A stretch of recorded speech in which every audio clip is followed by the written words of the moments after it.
Hi. Hi, everybody. For those who don't know me, I'm Gene Andrasco. I'm the treasurer for the foundation. Been involved with the board of directors since 2011. I'm going to be covering a couple of things, financial review of this last year, and then a history of financials. Talk about the research that this organization has funded, what we want to fund, and then talk a little bit about fundraising. All right, so this is what I'm going to cover. So a summary of our preliminary financial statements for 2016. Our financial year ends June 30th.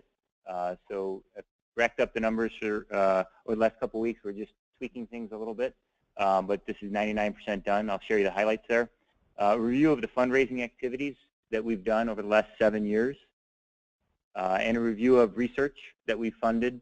Some of the research that was funded, we actually heard from the doctors this morning, particularly Dr. S. and Dr. George.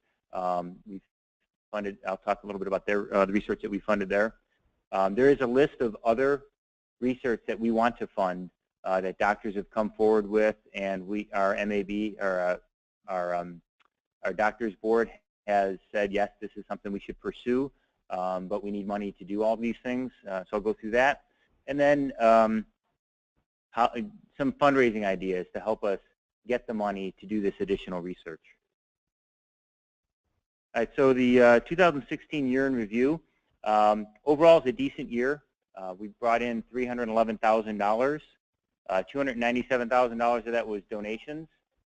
The rest was interest and dividends on our trust fund, as well as some other monies, like people who registered for this meeting before June 30th. Those registration fees are not donations, but it's money that we bring into the organization.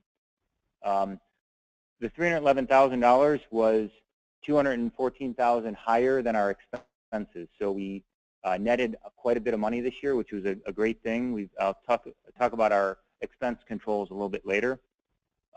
We were able to fund the 4th phase of the Vanderbilt and Northwestern research for a total of $250,000 in the last year. We sponsored the International AHC Symposium for the 4th year in a row. This is the symposium one of the doctors spoke of earlier. They've had it in Rome. They've had it in the Netherlands and the United States. So it circulates around the world, and it gets doctors together to speak about AHC and seizures and different treatments and tactics to go after research for this. So it's a great opportunity for international AHC organizations to get their doctors and other institutions together, and we've been happy to help support that over the last 4 years. We coordinated and made a down payment for this large meeting. A lot of work, as was mentioned at the beginning of the meeting, of all the people who did the work, but there's also a lot of money to pay for all the supplies, the event rooms, and everything. We were able to do that. And we did all that, and we maintained a very strong cash position, and we approved the funding of the 5th phase of the Northwestern and Vanderbilt study. It's an additional $250,000 that we will be funding over the next 12 months. The first half of that comes in August. We will be paying for that. So the donations we received this year, the $297,000, almost half of that, 49% of that, came from what we call major donor grants. And there were a couple organizations I want to point out that contributed significantly for us this year. The Cayman Foundation, the AHCF of Ireland actually pitched in some money for the Vanderbilt study. Global Genes, which is a genetic, an organization that supports genetic research and organizations like ours. They helped support this meeting. There's a Lutheran In Faith Foundation that also gave us money for this, this meeting. The Indiana Members Credit Union. And then there was multiple families and small organizations in this area that donated several $1,000s to help support this meeting. So all those items are donation receipts for us, but it's not fundraising activities that anybody coordinated as an event. That made up 49% of our receipts this year. The next biggest chunk was 8 family-run events. There was 3 golf outings, 3 dinner events, and a 4 dinner events, and a walk. Those 8 activities accounted for 38% of our total receipts, but they were 75% of our fundraising activities just from those 8 family-run programs. And then another honorariums and memorials, mainly honorariums.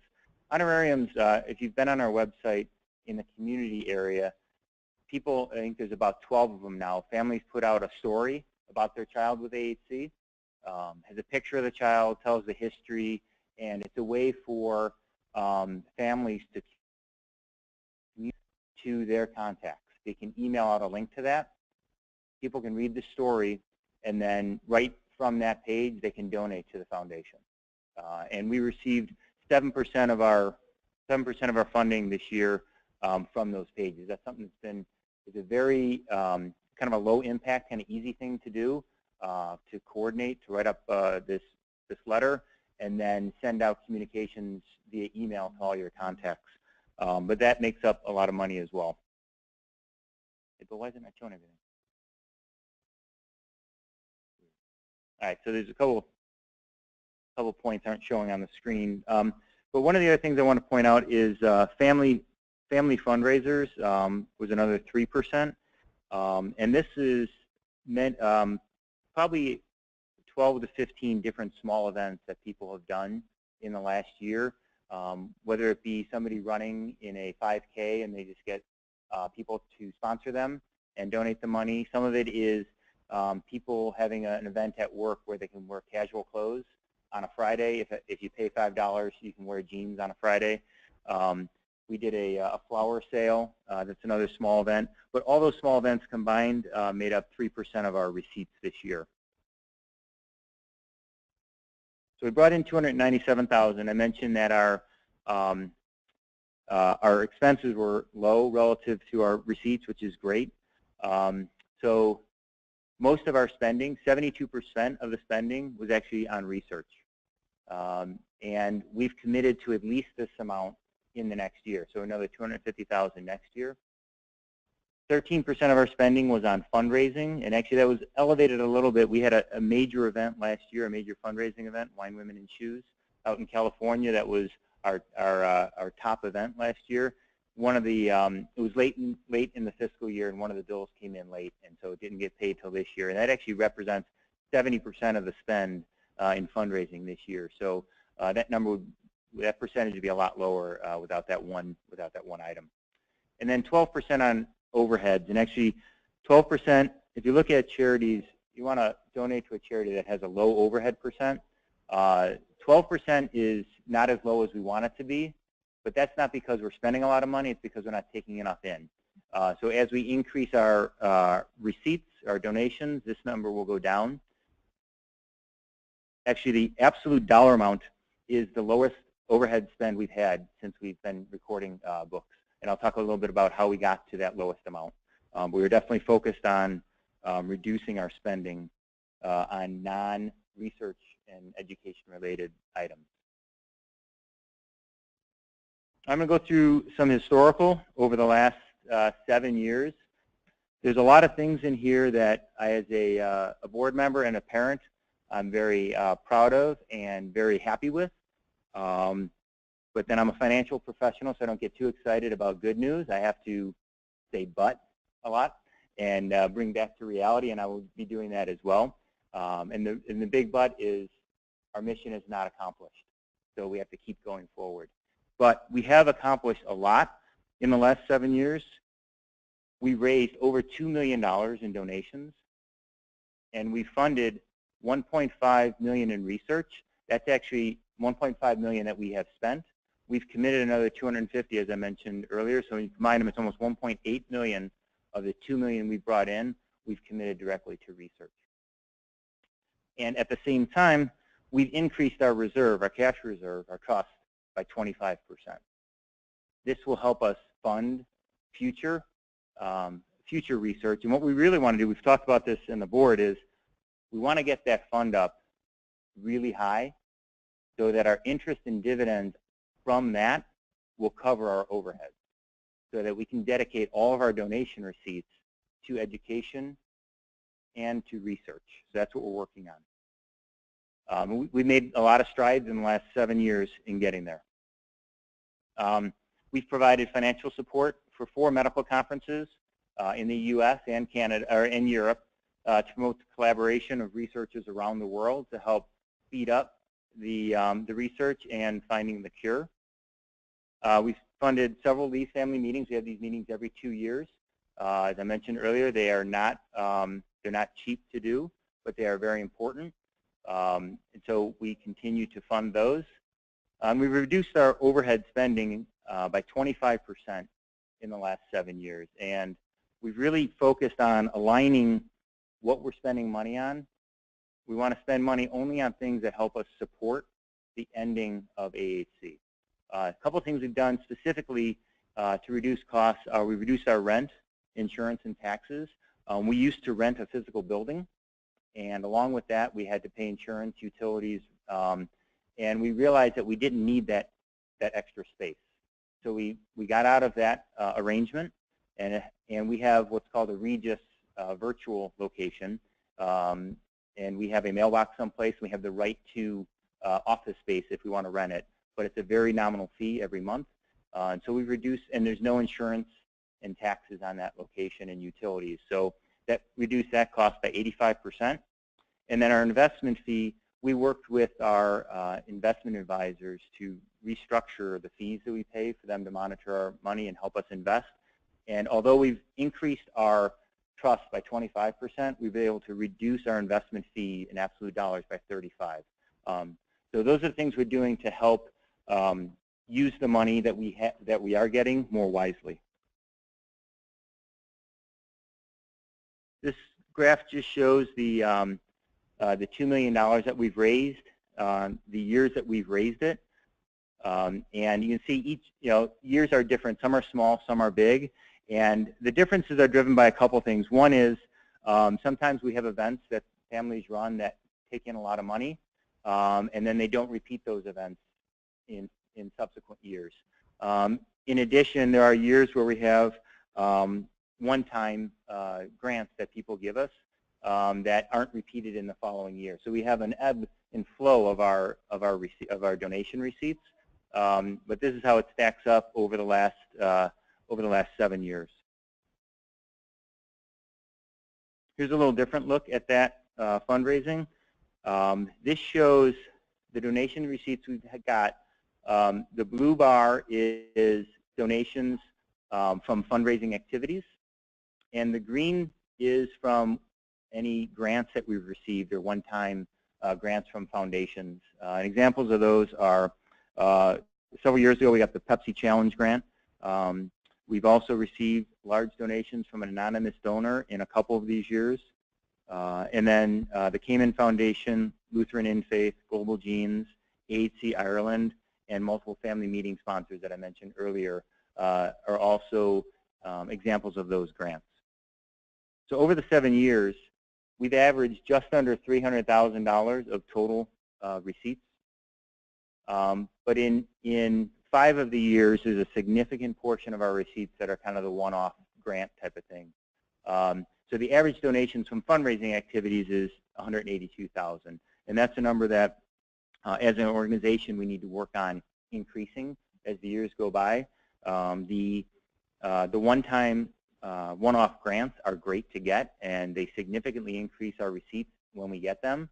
But as you can see, like years in 2010 and 2014, they weren't really available to us, and so we had to fund everything on ourselves. And if we're doing that and only receiving $182,000 a year, a lot of our research costs at least $250,000 a shot. We're going to fall behind. So we need to keep the momentum up on our own. And if we get these large grants, it helps us accelerate some some research in the future.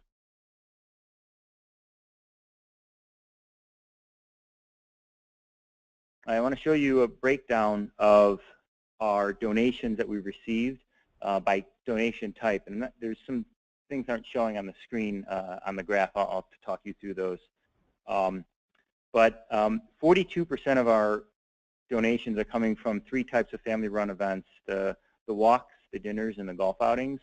Just like those contributed a significant portion in 2016, that's been the case for the last 7 years as well. Those types of events, they bring in a large amount of money. You get a lot of people to go to these dinner events or a walk or a golf outing, and you bring in larger amounts of money. You go back to that slide, Bill? There you go. 38% of our donations over the last 7 years have come from major grants, major donors, which is a great thing to have.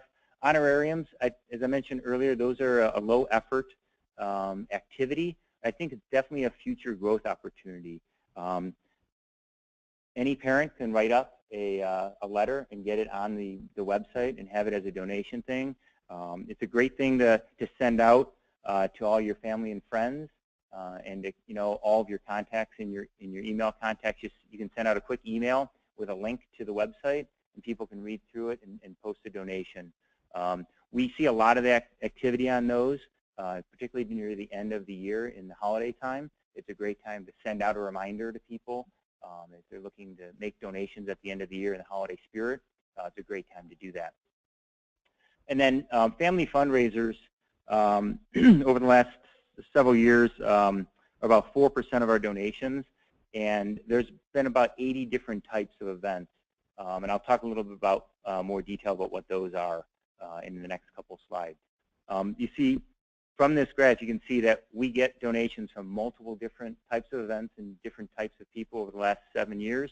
It's something that we're going to continue to push on. Want to grow, as I mentioned, grow the honorariums and the family-led events. So that we can get more money in those areas in the future. So over the last 7 years, we've funded $1.5 million of research, and we've committed $700,000 more. This graph is very similar to the graph of donations we've received over the years. Some years are bigger. We've been able to support more research in some years than others, and those are the years following the big events that we've had or the big grants that we've received. If we consistently get large donations, we'll be able to consistently fund more research in the future. But I'm very happy that we've been able to fund this much, and you saw from the presentations earlier today there is a lot of progress being made, but there is still a lot of unanswered questions. A lot of questions from the audience. They have theories on how to answer some of them, but there's no hard answers yet. So we need to keep supporting them to the level or higher levels than we have in the past.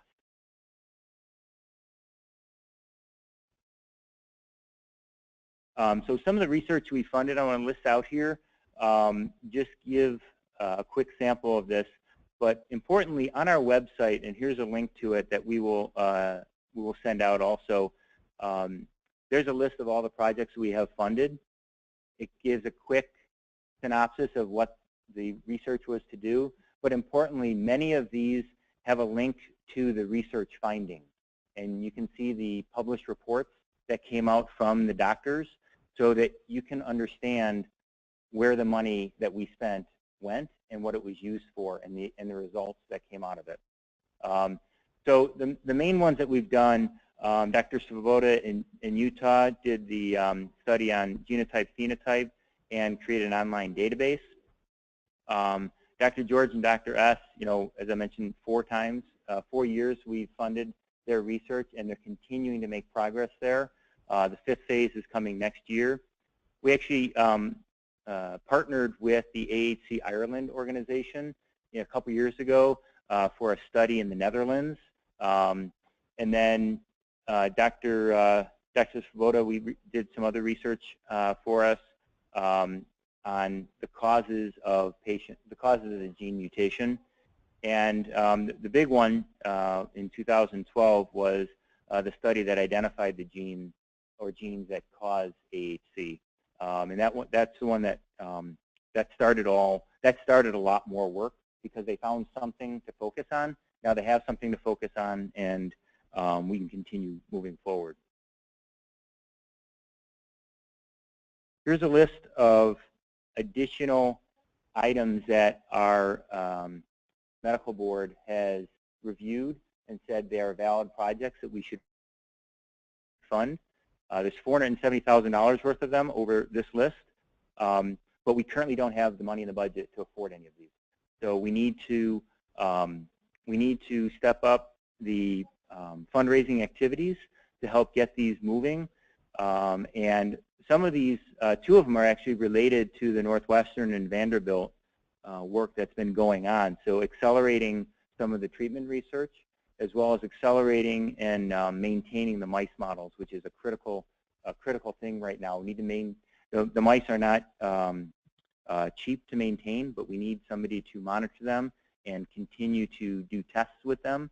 And that's one of the things that we need to fund specifically. That's actually next on our list to get funding for.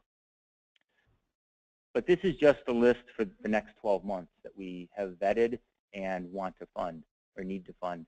In addition, there is ongoing research that's going to go on for the next several years until we find the cure for AHC.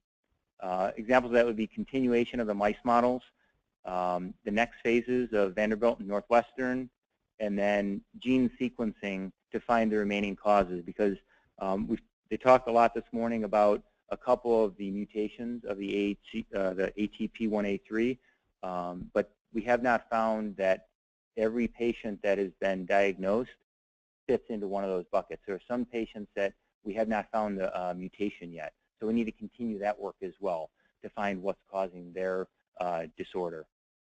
And a critical thing on research is, so we've got these doctors dedicated right now to doing this research. If we have to stop funding for a year, then all of their teams get going on other projects and everything stops. And then we have to restart a year later. We're gonna fall behind because they might not get the same researchers on their staff to do the work, so there's a learning curve there. So we need to keep the momentum going, and fundraising is the critical thing that we need here to keep some of the things going, because we've made a lot of progress, and we need to keep that momentum moving forward. So I'm going to talk a little bit about the fundraising that we need, and that really, there's multiple ways to do it, and it goes from the simple to the complex. As I mentioned, the simple memorials is one of them, and actually honorariums I put there is intermediate, but it's pretty simple. Donation cans and memorials are in simple. Donation cans, I know Paul Hodis, I don't know if he's in the room right now, but he's done it, and several other people as well. Oh, back there. Putting a can at a local store or a local hamburger shop with a sign telling the story about the foundation, about his daughter, and people can just drop money in it. And all that cash that gets collected, he goes back and collects it from the store and then sends it into the foundation. It's a simple way to spread the message and get, instead of a tip jar for people, it would be our tip jar. So we get the tips. Memorials is another one. People have put in when relatives have passed away in the death notice, say, in lieu of flowers, make a donation to the foundation, and we've received actually thousands of dollars over the years from that. It's very easy, couple easy steps to take. The honorarium pages I mentioned, you can write up a story about your child, put it on the website, and if you go to our website under community, the community drop down, there's an honorarium section. You can see examples of what they look like, and I think there's about 12 examples out there. And you don't have to mimic those exactly, but it's great to put a picture of your child, maybe a couple pictures through the years, tell the story about, what their experience is, what their life is like with this disorder, and what you're trying to do with the money. Amazon Smile, I think everybody in this room has probably used Amazon to buy something at some time probably in the last month. But if you go into Amazon Smile, we get a portion of the donation. I think it's 1% of all purchases come to our foundation because we've signed up as an Amazon Smile participant. And that's something you can tell all your family and friends to do as well. Anytime they buy something on Amazon, go through Amazon Smile and select our organization as the recipient, and we'll get that money. Actually, we get checks from Amazon once a quarter for the purchases, which is great.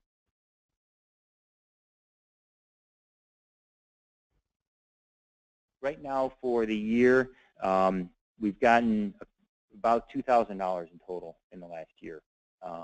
But it's something that I know can be a lot higher because, as I mentioned, Amazon is a great site for people to easily buy stuff, and the more you buy, the more money we get. Is it less than one? Sorry. It's a lot. Okay. Yeah, so the donation level is less than 1%. Not enough shopping, though. Some of the more complex ones happen to be the ones that benefited us the most over the last 7 years. So the golf outings, walkathons, dinner dances, sports events is another one. These are items that they take a lot of coordination, and it's something you definitely need a group of family and friends to help you coordinate. But we have multiple people, both on the board and other family members, who have done all of these events. And so we have resources for people to talk to figure out, how to organize them. But the key thing with all of these is getting out in front of your event well in advance. So, for example, the Platt family, Vicki and my family, have coordinated a walk. We're going on our 11th year. We have to go to the park board and get approval to use the location. We probably do that 10 months in advance of the walk, start talking to the board to get approval. And then a lot of times we have done additional raffles at our walkathon where we collect items from local merchants. A lot of times they'll be willing to give you gift cards for the location or coupons or example products that you can then raffle off. Contacting Major League Sports is another one. So in Chicago, like the Blackhawks, the White Sox, the Cubs, the Bears, they're very willing to send autographed pictures, sometimes autographed baseballs, simple things like that. But you have to do that several months in advance of your event so that you're insured to get the stuff.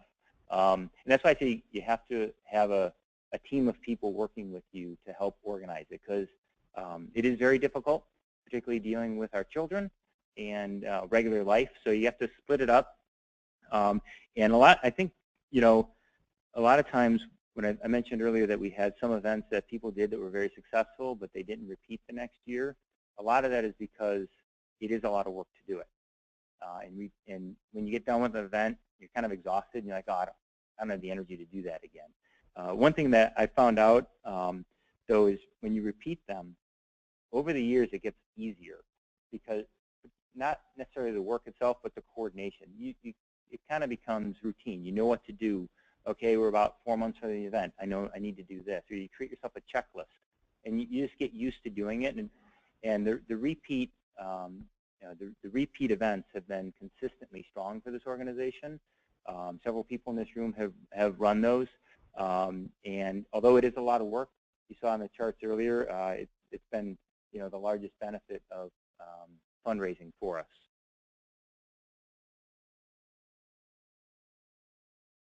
And we can help you get started. So as I mentioned, several board members as well as other families have done fundraising events. We can provide guidance on how to help organize.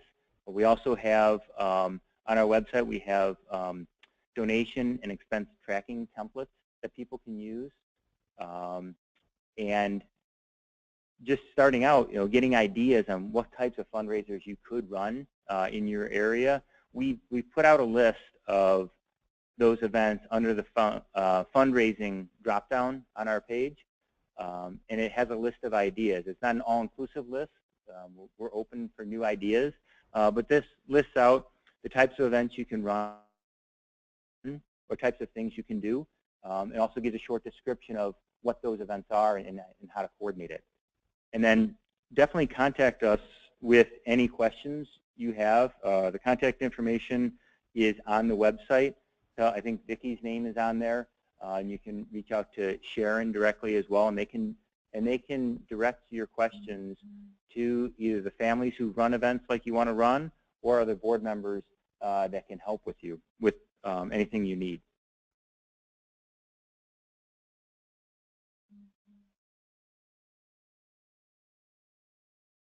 All right, so the key things I want you to take away from this presentation are we've achieved a lot over the last 7 years, raising over $2 million committing $1.8 million to research, which is a huge percentage of our donations. I'm very proud of being part of that. And the gene mutation that causes AHC in over 80% of the patients was discovered in the last 7 years. So those are all great things. But that discovery has led to a lot more research that we've been funding. And so more work is needed to, as I mentioned earlier, our mission is not accomplished. We need to end AHC. We had those 6 research projects on the board that we want to fund over the next 12 months for $470,000. And there's multiple other projects waiting to be done in future years to help us get to the end. And fundraising is essential to achieve our mission. That's the one thing I want you guys to take away. To achieve our mission, we have to raise money so that we can pay for these doctors to keep doing the work that they're doing.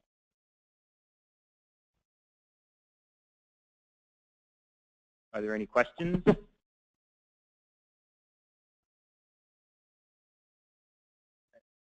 Yeah, you gotta work. You gotta work, man. That's my job, but you gotta do it. Oh, go ahead. Oh. You put them to work? Oh, hey,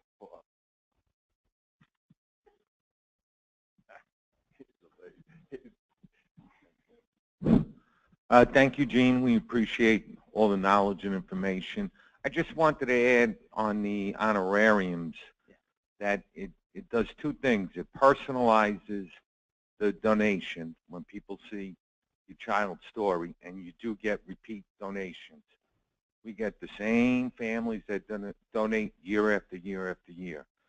So it's just like put it out there. And these people, I have one woman, the same date every year makes her a donation. So it's just like something, just cha-ching, cha-ching, cha-ching. And I noticed you didn't mention this time about matching donations. Oh, yes, sorry, I forgot. Yeah, thank you for reminding me. You're so welcome. Many companies match donations. And I want you to tell everybody you talk to about fundraising and anybody who gives you a donation, we are an accredited foundation, and we get matching funds from companies. So during the year, we get thousands of dollars of donations that people send in, and they get matched by their companies. Most companies that do it are a one-to-one match. So if you give a $50 donation, the company writes us a check for another $50. So it doubles the donation. There are rare instances where companies double or triple match, but definitely check your company, and people who donate for you or to any events that you run, make sure to remind them that check with their companies to see if they offer matching, because we have gotten a lot of money that way for our events as well. Thanks for reminding me, Paul.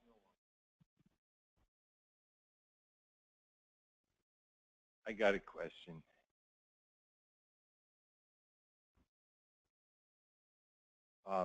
I know what you said about that your goal is to end AHC.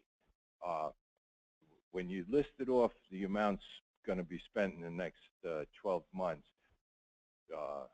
behavior issues were like 10,000, I think. I don't think there's any of us who don't have major issues with behavior, caused by behaviors. And I'm just wondering if maybe that's not something that might be elevated a little, because it's a real, it destroys the whole show. And I mean, also, even though some of the doctors seem to think of it as 2 separate things, I don't know if it's not just a part of this condition besides frustration and aggravation. Yeah, definitely. The other stuff. It's part of. I think it's part of any disorder that a child has. Because my daughter's in a school that has many. It's dedicated to special needs kids, and there's a lot of behavior issues across all different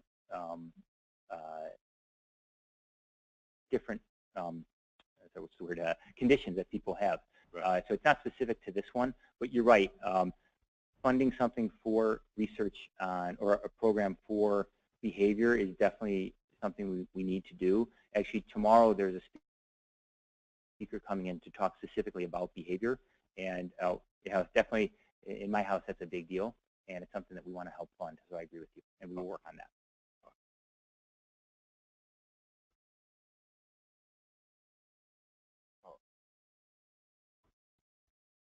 Okay. But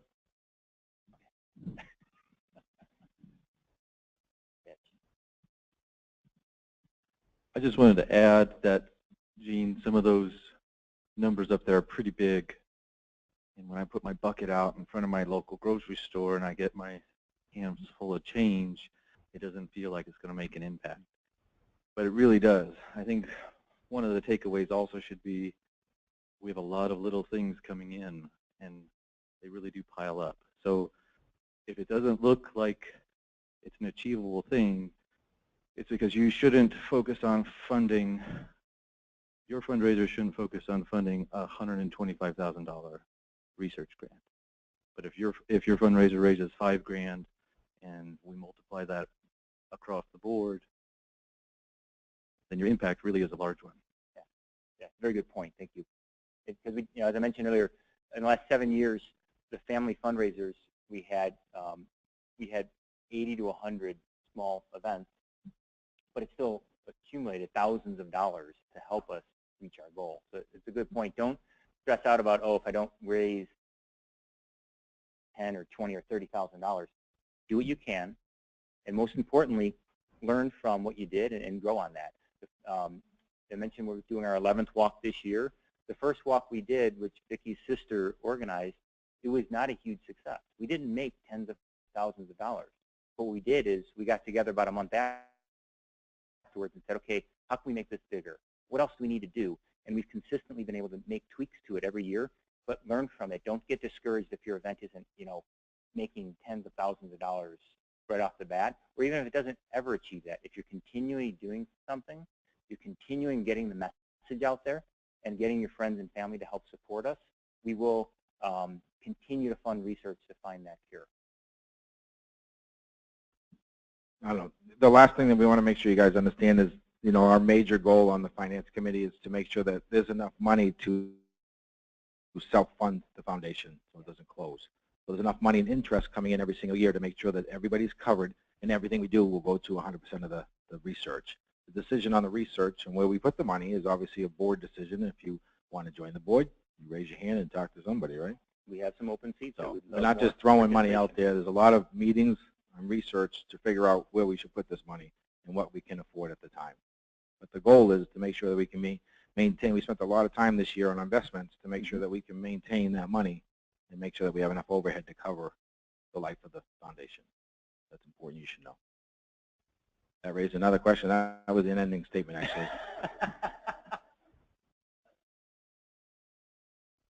I second. You want to join the board? Yeah. He wants to join the board. I said I second, so we can do a vote, right? Hi. I guess I just had a quick question. The company I work for, they're kind of partnered like with the foundation, the United Way, and they do a huge campaign every year to get every associate there to donate money. With that donation form, you're able to kind of fill out a portion of where you would like to see that money go. Are we affiliated with anything like the United Way or anything like that? Yeah, actually we do receive donations from the United Way, specifically from events just like that. So thank you for bringing that up. Definitely fill that out next time you do it and encourage your coworkers to do the same. Okay. And that'd be a great way to get more funds. I'm sorry, what?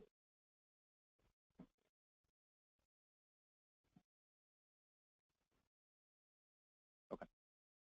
The comment was on the form for United Way, we just have to list the name and address of the foundation, and then the donation will go through to us. Is there another question over there?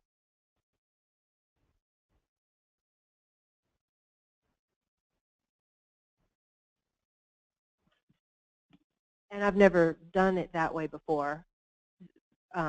Is there, I mean, if they said no, do you have any sort of documentation we can provide to our local agencies that Yes, we say you are do. affiliated? Yes. Because I doubt that they'd even know what it was. Yeah, we have a 501(c) affiliate certificate that we've provided to other organizations that have asked for it. A lot of times companies do that even for matching to make sure that we are an accredited charitable organization. And I think it is on our website. If not, we will get it posted and we can actually send a link out. Okay. There's one more question in the back.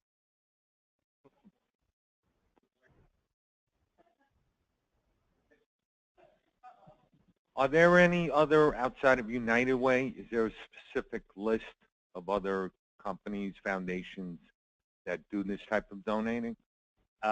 United Way, I think, is the only one that that we have. I think there's another company, AHCF, but that's just people who work for that company. They do a payroll deduction every 2 weeks, and a small amount comes to us. But United Way is the only one that we found that does that. But you bring up a good point. It's something that we will look at to see, are there other organizations like United Way that we could tap into to get funding? Right, connect with and just, hey, network and get as much definitely. as we can. Okay, thank you. Thank you.